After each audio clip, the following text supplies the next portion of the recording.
Estuvimos hablando la clase anterior sobre la evolución histórica de las demandas sociales de los pueblos y nacionalidades, principalmente de las demandas de otros grupos y de las demandas indígenas.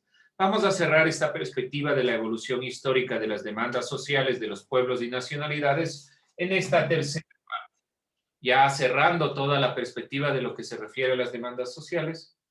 Entonces vamos a avanzar con esta evolución histórica.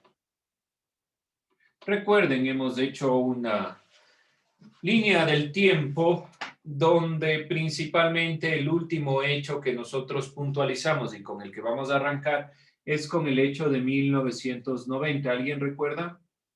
Hecho de 1990 en cuanto a los indígenas y los pueblos y nacionalidades. ¿Cuál fue este acontecimiento? El levantamiento indígena. Levantamiento indígena, el gran levantamiento indígena. Este ya es un levantamiento a nivel nacional, ya con una influencia en todos los actores políticos. Entonces se produce el acontecimiento más importante de los pueblos originarios del Ecuador, el levantamiento indígena.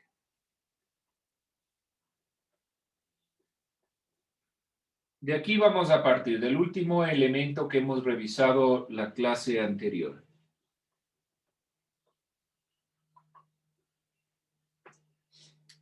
El levantamiento indígena los convirtió a los pueblos y nacionalidades de nuestro país principalmente en actores políticos.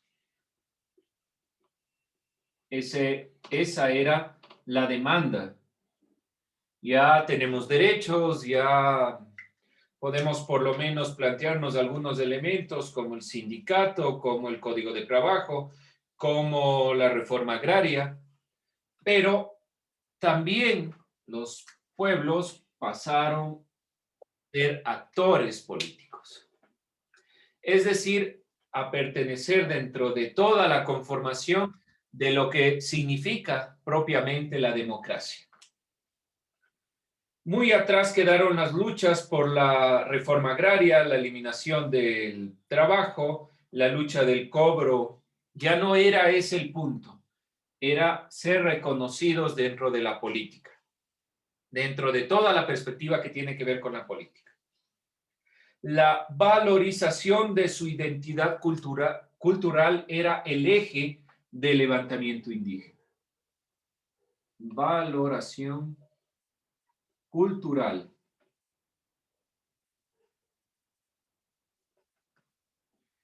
Y la necesidad de preservar los elementos que a cada uno de estos pueblos y los caracterizan. Las poblaciones les caracterizan principalmente elementos particulares. Esos elementos, además de ser valorados, deben ser principalmente preservados. Se ha permitido construir una propuesta a corto y largo plazo, ya no solo como individuos, sino como pueblos. Entonces ya no es solo uno u otro determinado indígena representante como Dolores Cacuango, como Tránsito Amaguaña, sino ya en general reconocerles como pueblos. Lo que va generando esta nueva perspectiva, donde como pueblos, como colectivos, principalmente se les reconoce dentro de la consideración del mundo. Las demandas se enfocan en la solución de problemas de la tierra, pero también hacia los pueblos y nacionalidades, creando ya un Estado que se instaura en la Constitución de 2008 como un Estado intercultural y plurinacional. Intercultural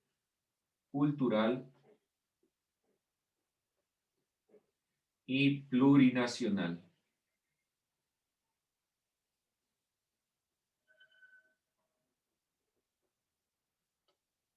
Esto gracias al levantamiento indígena.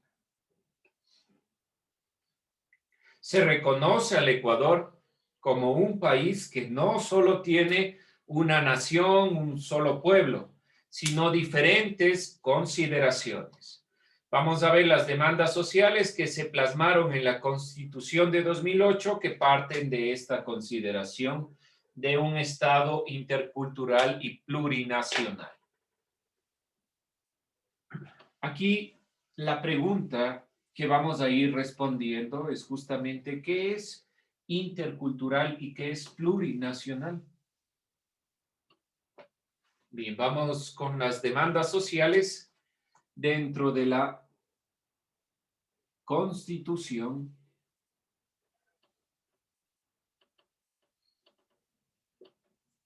de 2008.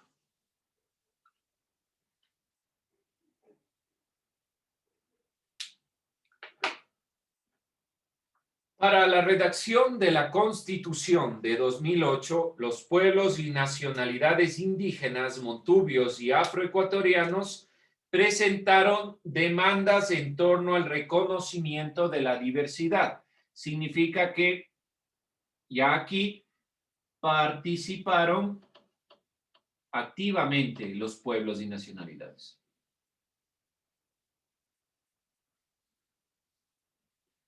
En el 90 se le reconoce como actores políticos y el 2008 ya realmente se plasma todo este proceso que se ha llevado a cabo hasta considerar este Estado intercultural y plurinacional.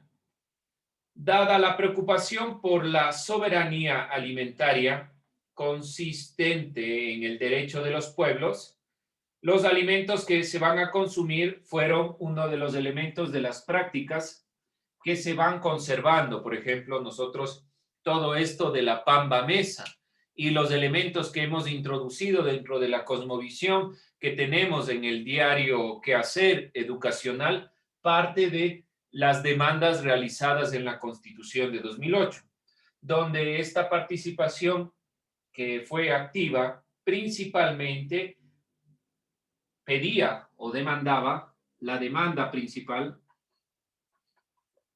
ya completando nuestro organizador hasta llegar a 2008, la demanda principal que se plasmó en la Constitución es reconocer y plasmar la diversidad cultural.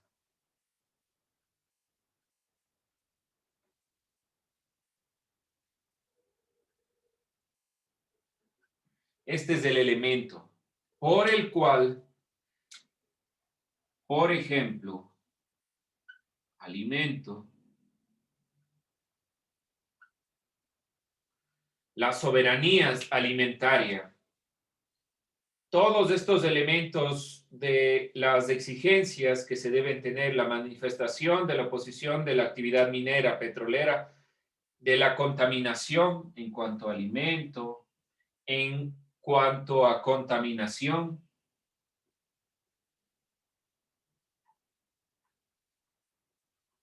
han sido luchas constantes de los pueblos indígenas y en general de las nacionalidades y pueblos de nuestro país en contra de estos elementos, tratando de que el alimento sea asequible, sea seguro, de que la contaminación sea lo más baja, tratando de eliminar la minería, sobre todo también el territorio,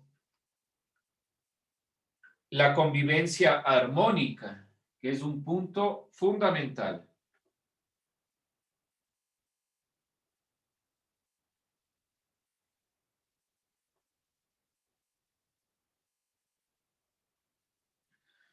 Que son perspectivas de la diversidad cultural que tenemos. Cada pueblo tiene una visión sobre estos elementos, pero por lo general todos están interrelacionados hacia la lucha.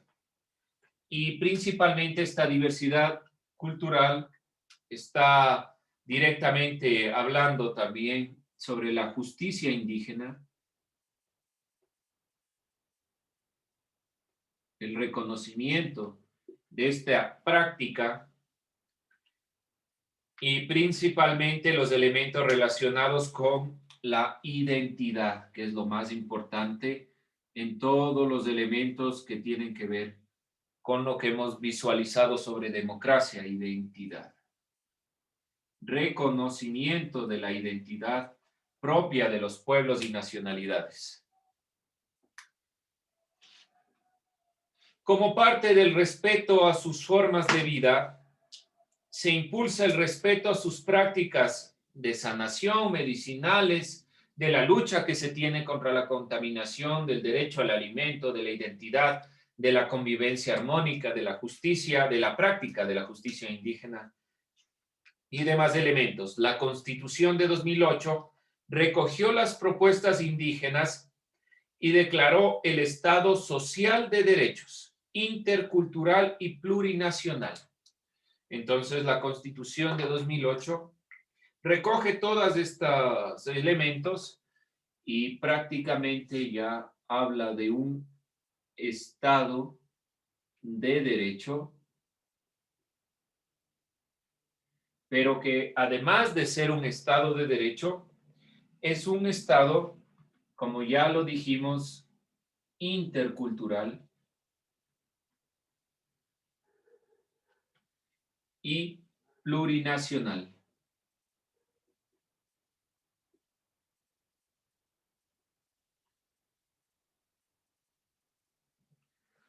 Bien, dentro de estas perspectivas cerramos ya la visión de la evolución histórica hasta 2008.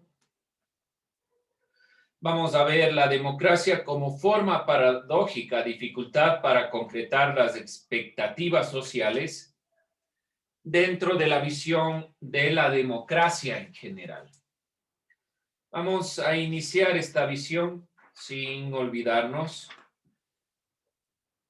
Delimitar, es decir, definir qué es intercultural y qué es plurinacional.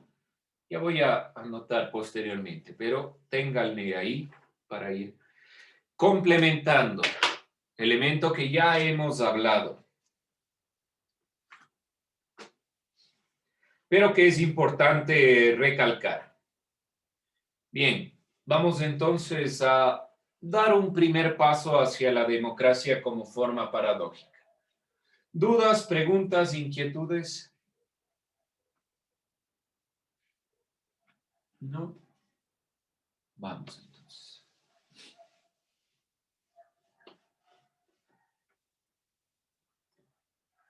Siguiente parte, siguiente temática, la democracia como forma paradójica. Vamos nuevamente a seguir hablando de democracia. Ahora como una forma paradójica, una dificultad para concretar las perspectivas y las expectativas sociales. ¿Cuál es el objetivo? Reconocer a la democracia como forma paradójica. Que no es tan sencillo. Ya sabemos que es una paradoja. Entonces, como forma paradójica, quiere decir prácticamente que aun cuando los ideales propiamente en la explicación de la democracia es el acceso al pueblo, se va conformando en la dificultad de acceder a todas las demandas del pueblo.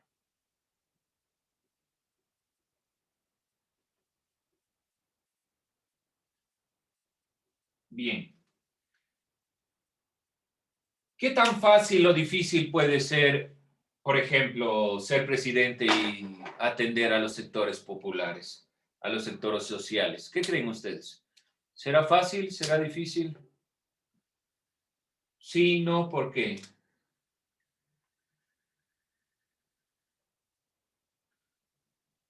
¿Qué dicen ustedes? ¿Qué opinan? No se olviden, democracia es una forma de gobierno,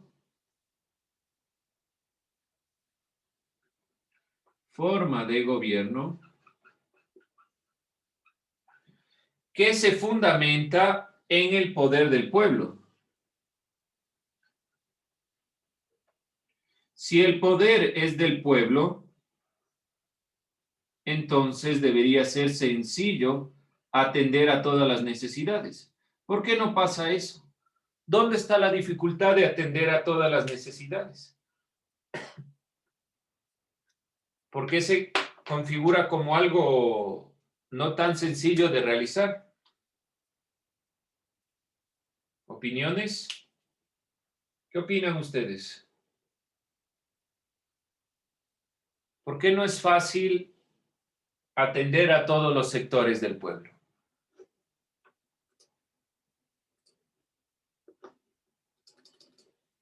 Nadie. Vamos, ideas, ya mismo acabamos. Ya con esto, con esta primera parte terminamos. Pero opinen.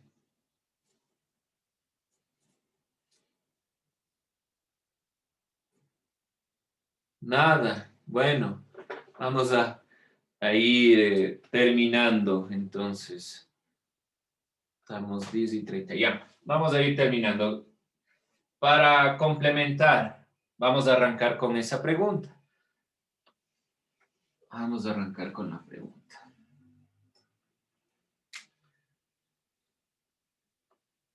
¿Por qué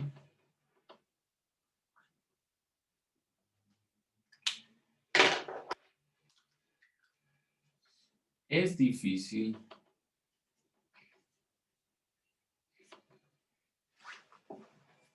atender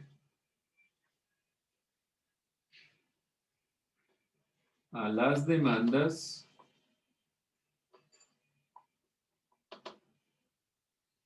de todos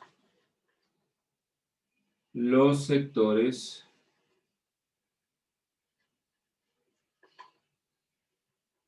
sociales?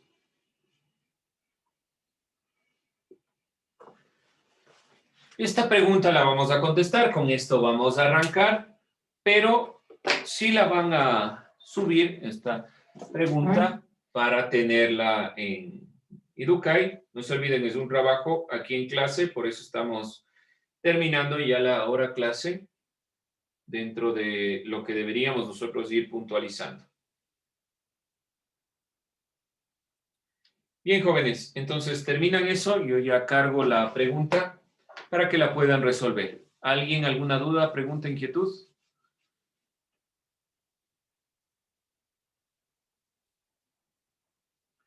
¿Nada? Bien, con eso entonces terminemos la clase. No se olviden ir puntualizando estos elementos. Hemos cerrado todo lo que se refiere a la evolución histórica. La idea es ir puntualizando en la línea del tiempo los elementos hasta 2008, que hemos planteado que es el punto más relevante. Y así estamos en nuestra mente conjugando todos los elementos más relevantes dentro de esta perspectiva.